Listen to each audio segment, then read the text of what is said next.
사랑하는 성도 여러분, 오늘도 여러분의 모든 길 가운데 주님과 동행하시는 축복이 있기를 소망합니다. 오늘 우리가 함께 묵상할 하나님 말씀은 사무엘상 15장 1절에서 9절입니다. 요나단이 하나님과 동행함으로 블레셋을 물리쳤음에도 불구하고 그것을 영적인 가스라이팅으로 그리고 종교적인 정치적인 가스라이팅으로 자신의 왕권을 강화하려고 했던 사울은 끝내 하나님을 경외하지 않는 모습을 보이게 되는데요. 어떤 내용이 있는지 살펴보겠습니다. 사무엘이 사울에게 말합니다. 하나님께서 나를 보내어 왕에게 기름을 부어 그의 백성 이스라엘 위에 왕으로 삼으셨은즉 이제 왕은 여호와의 말씀을 들으소서. 그러니까 사무엘은 얘기하는 거예요. 당신이 진짜 왕이 아니라 당신을 왕으로 삼으신 하나님이 진짜 왕이라는 것이죠. 사실 사무엘은 사울에게 이런 말을 이번에 처음 하는 것이 아니었습니다. 이전에도 계속해서 사울에게 진정한 왕은 하나님이시라는 것을 잊지 않게 하려는 것이었죠. 사무엘이 계속해서 이런 이야기를 하는 이유는 사울이 여전히 하나님을 자신의 진정한 왕으로 제대로 믿고 있지 못하는 연약함과 악함이 있었기 때문인데요. 그래서 사무엘은 사울에게 말합니다. 하나님께서 말씀하신다. 아말렉이 이스라엘에게 행한 일, 곧 이집트에서 나올 때 태적한 일로 벌한다. 그러면서 이제 아말렉의 모든 소유를 진멸, 그러니까 전멸시키라는 다 없애란 얘기예요. 남녀도 그리고 어린아이도 젖 먹는 아이도 짐승도 다 죽이라는 겁니다. 이 명령이 굉장히 잔혹한 것처럼 보이지만 사실 이스라엘이 이집트에서 탈출해서 도망하고 있을 때 이 일을 똑같이 저질렀던 것이 바로 아말렉이었습니다. 그래서 출애굽기를 읽어보시면 이제 모세가 아론과 훌이 그의 들고 있는 팔을 지탱시켜서 아말렉 전투에서 승리하는 장면을 우리가 생각할 수 있죠. 그러니까 하나님께서는 무조건 잔혹한 명령을 내리시는 것이 아니라 모든 것을 다 기억하시고 그에 응당한 심판을 하고 계신 것입니다. 그래서 하나님께서는 이 전투에서 어떤 전리품을 남기지 말라고 말씀하세요. 왜냐하면 이 전투는 심판이기 때문이죠. 그래서 사울이 백성을 소집하고 들라임에서 세보니까 보병이 20만, 유다 사람이 10,000명입니다. 이스라엘이 많이 장성했다라는 것이 느껴지는 장면이죠. 그래서 사울이 아말렉 성에서 이제 골짜기에 복병시키고 이제 갠 사람들에게 미리 말합니다. "이제 전쟁이 일어날 거니까 떠나라. 우리가 이집트에서 올라올 때 너희들이 우리 도와준 거 기억하고 있다. 그러니까 이제 전쟁이 일어날 것이니 아말렉 사람들 중에서 떠나라."라고 이야기하죠. 그리고 전쟁이 시작되고 아말렉 왕 아각을 사로잡고 백성들을 진멸하는데 여기서 문제가 생깁니다. 사울과 백성이 아각과 그의 양과 소의 가장 좋은 것, 기름진 것, 어린 양 모든 좋은 것을 남깁니다. 그리고 가치 없고 하찮은 것만 진멸합니다. 자, 분명히 이 전쟁은 하나님의 심판을 드러내야 되는 전쟁이어야 했는데 전쟁의 성격이 바뀌게 되었죠. 이것은 사울과 백성들이 전리품을 얻는 일종의 정복 전쟁처럼 바뀌게 된 것입니다. 그리고 이 사건이 하나님께서 사울을 완전히 버리시는 사건이 되게 됩니다. 오늘의 말씀을 우리의 삶에 어떻게 적용해야 할까요? 자, 하나님을 경외해야 하는 이유를 생각해 봅시다. 사무엘은 계속해서 사울을 왕으로 세우신 하나님을 언급합니다.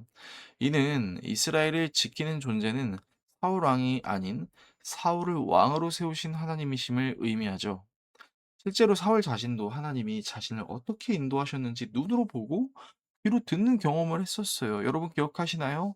사울이 왕이 됐다라고 했을 때 그 옛날 일을 기억하면서 사울이 '혹시 내가 심판받는 것인가.'라고 착각해서 진보다리에 숨었던 사건. 그리고 그런 사울을 왕으로 인정하지 않은 사람들이 많이 있었다는 것. 그러나 하나님께서 그런 사울에게 성령의 충만함을 더하셔서 아몬 사람 나하스의 횡포를 그냥 두시지 않으셨다는 것. 사울도 경험했어요. 그리고 사무엘의 말을 들어야만 했죠. 여러분, 우리가 하나님의 심판에 대해서도 좀 생각해 볼 필요가 있는데요. 여러분, 하나님은 모든 것을 기억하십니다.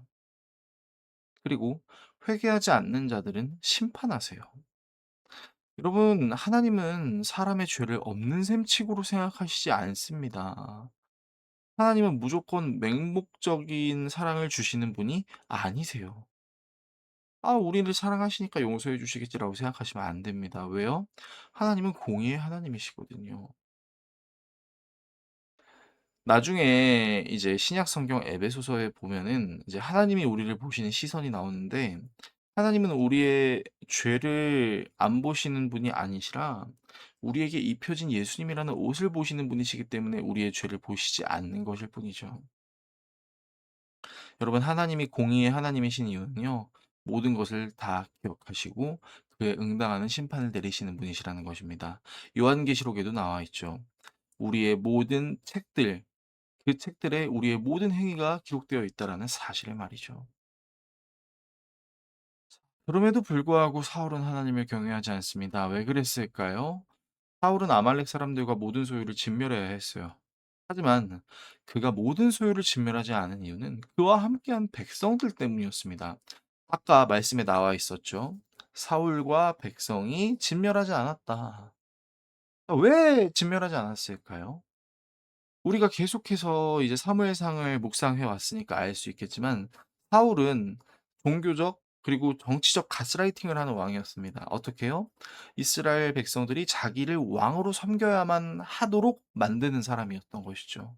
그러니까 그렇다는 것은, 반대로 생각해 보면 사울이 가장 두려워했던 것은 하나님이 아닌 자신의 말을 듣지 않는 백성들이었다는 것이죠. 그러니까 사울은 자신이 진정한 이스라엘의 왕이 되려면 이스라엘 백성들의 환심을 사는 것이 중요하다고 생각했습니다. 하지만 사울이 잊지 말아야 했던 것은, 그를 왕으로 세우신 분은 이스라엘 백성들이 아닌 하나님이셨다는 것이죠. 여기서 우리는 믿음에 대해서 이렇게 생각할 수 있습니다. 내 눈앞에 펼쳐진 상황과 환경 너머에서 모든 것을 주관하실 수 있는 하나님을 보는 것이죠. 하지만 사울은 눈앞에 펼쳐진 이스라엘 백성들의 마음만 살폈죠. 이스라엘 백성들의 마음을 좌지우지하실 수 있는 하나님을 보지는 못했던 것이죠. 생각해 보세요, 여러분. 하나님께서는 한 번만 말씀만 하시면 자신의 말씀을 듣지 않는 모든 사람들을 심판하실 수 있는 능력의 하나님입니다. 그러나 우리의 연약함은 하나님을 그런 하나님으로 보지 못하는 것입니다. 하나님보다 다른 것을 더 두려워할 수 있다라는 것입니다. 그리고 하나님께서 베풀어 주신 은혜를 아무렇지도 않게 까먹을 수 있다라는 것이죠. 이 사실을 기억하심으로 하나님을 진정으로 경외할 수 있는 저와 여러분 모두가 될 수 있기를 예수 그리스도의 이름으로 축원합니다. 기도하겠습니다. 우리를 사랑하시는 하나님, 모든 것이 하나님으로부터 비롯된 은혜임을 마음으로 믿고 입으로 시인할 수 있게 해 주십시오. 하나님보다 다른 것이 더 두려울 수 있는 나의 연약함과 악함을 인정하고 하나님만을 두려워할 수 있게 해 주십시오. 예수 그리스도의 이름으로 기도합니다. 아멘.